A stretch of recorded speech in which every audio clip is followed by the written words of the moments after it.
Hi everyone.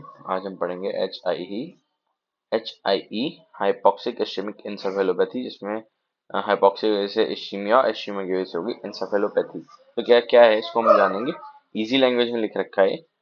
तो ये it is a neurological condition जिसमें बर्थ के टाइम इनएडिक्वेट ऑक्सीजन या हाइपोक्सिया की वजह से ब्लड सप्लाई कम हुई, जिसकी वजह से वो इस्चीमिया, और जिसकी वजह से हो गया नियोनेटल मॉर्बिडिटी और मोर्टालिटी, है ना। तो it is one of the main cause.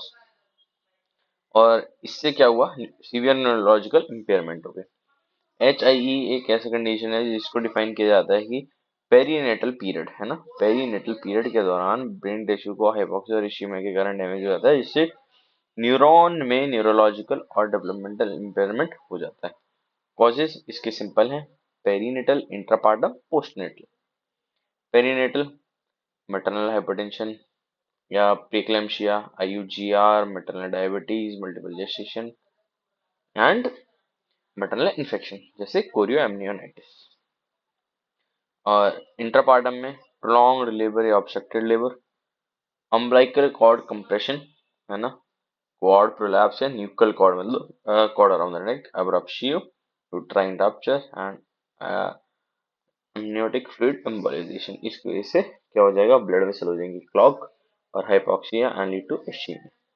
तो क्या क्या होगा, प्रोलॉन्ग्ड लेबर, ठीक है, umbilical cord complication, abruptio, uterine rupture and embolism।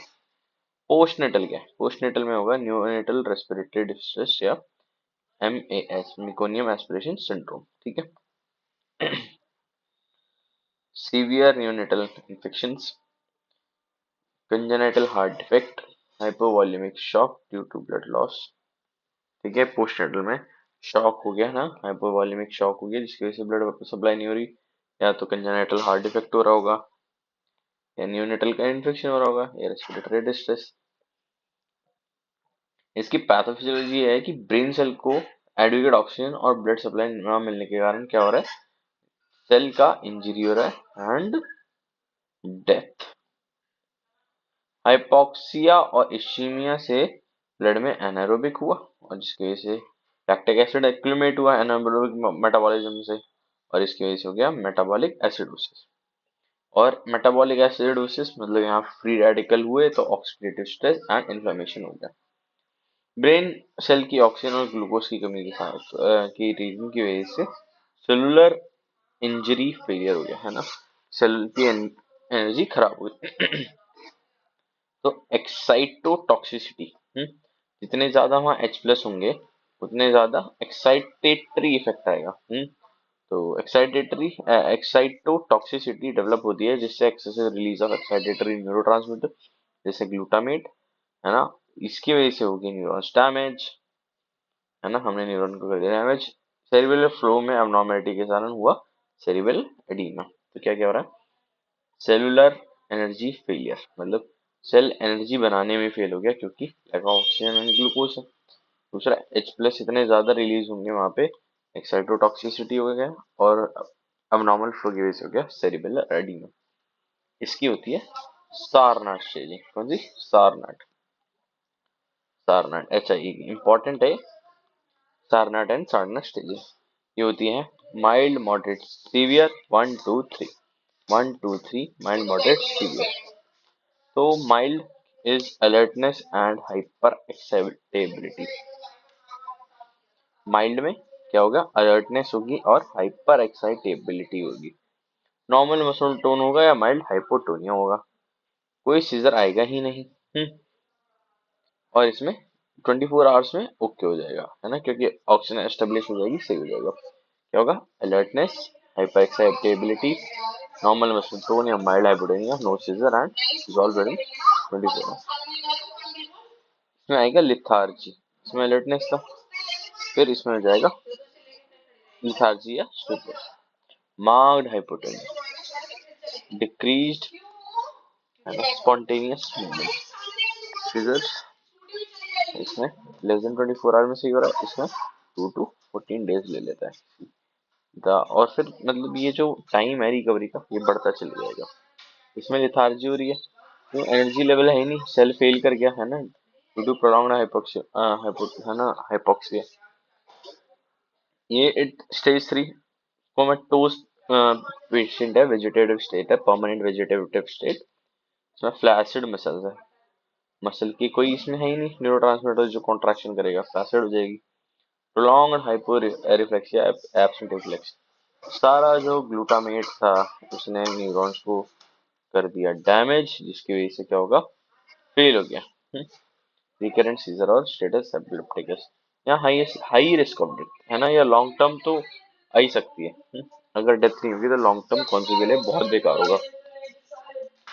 Clinical feature क्या होगा, पहले न्यूरोलॉजिकल, पुअर फीडिंग, वीक या एब्सेंट क्राई, लेथार्जी या कोमा, हाइपोटोनिया या hypertonia, seizures, irregular respiratory symptom में क्या आएगा, न्यूरोलॉजिकल बता दिए, अब रेस्पिरेटरी देखो, रेस्पिरेटरी में रेगुलर या वीक ब्रीदिंग है, कौन सा, इरेगुलर और वीक ब्रीदिंग, या एपनिया, सांस ही नहीं ले पाएगा और इसकी वजह से हो जाएगा साइनोसिस।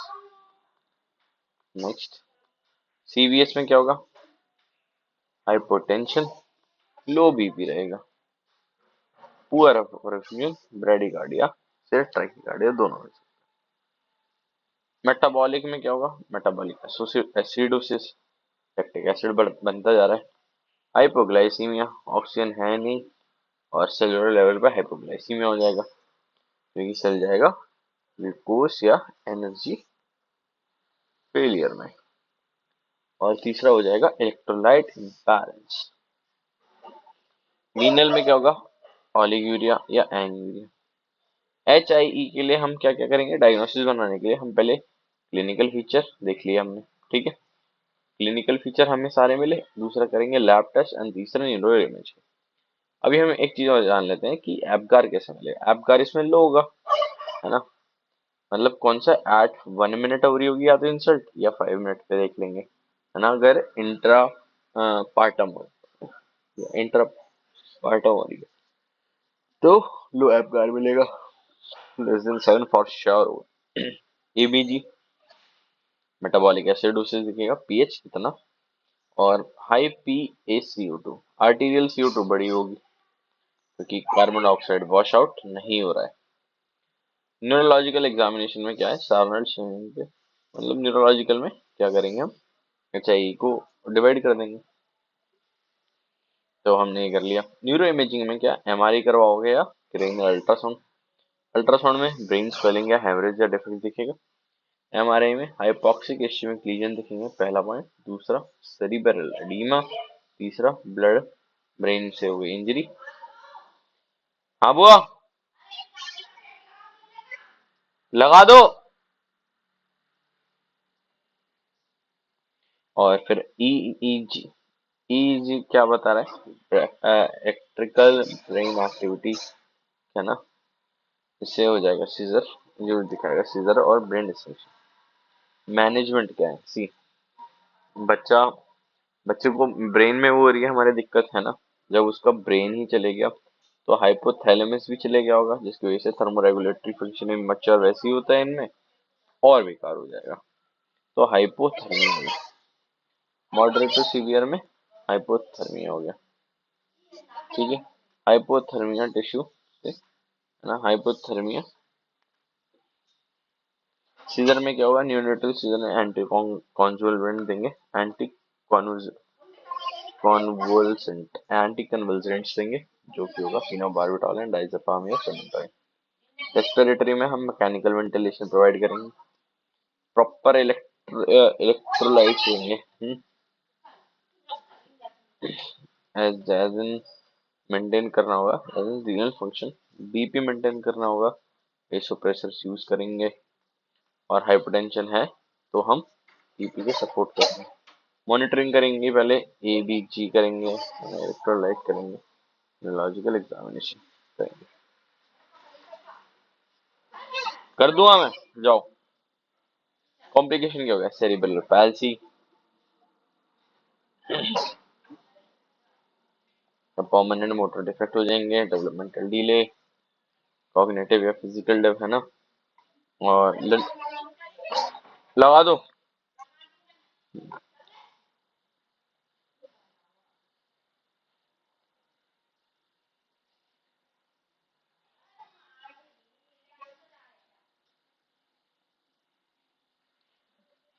तो सीजर के लिए, रिकरेंट सीजर डिसऑर्डर है उसको, मतलब हो सकता है पहला सेरिबेलर पैल्सी हो सकती है, दूसरा परमानेंट मोटर रिप्लेसमेंट हो सकता है, डेवलपमेंटल डिले होगा, लर्निंग डिसेबिलिटी हो जाएगी, सीजर के डिसऑर्डर हो जाएंगे, बिहेवियरल इश्यूज दिखेंगे। क्यों? क्योंकि यार अब उनका फिर मतलब ब्रेन में डिफेक्ट आ रहा है ना, फिर हियरिंग और विजन दोनों खराब हो जाएगा। प्रिवेंशन में एएनसी एंटीनेटली क्या करोगे, रेगुलर एएनसी करोगे, मैटरनल कंडीशन को इम्प्रूव करोगे तो फीटर अपने आप इम्प्रूव हो जाएगा। हाइपरटेंशन और डायबिटीज को ज्यादा ध्यान रखेंगे। इंटरपार्टम में फीटल डिस्ट्रेस हो रहा है तो तुरंत उसको सही करोगे और कंटिन्यूस, है ना, सीटीजी के थ्रू आप कर दोगे मॉनिटरिंग। और टाइमली अगर सी सेक्शन होना होगा तो सी सेक्शन आप टाइमली कर दोगे। रिससिटेट बढ़िया से करोगे, एक अच्छा पीडियाट्रिशियन होना चाहिए जो रिससिटेट कर देगा। और maternal education is very important.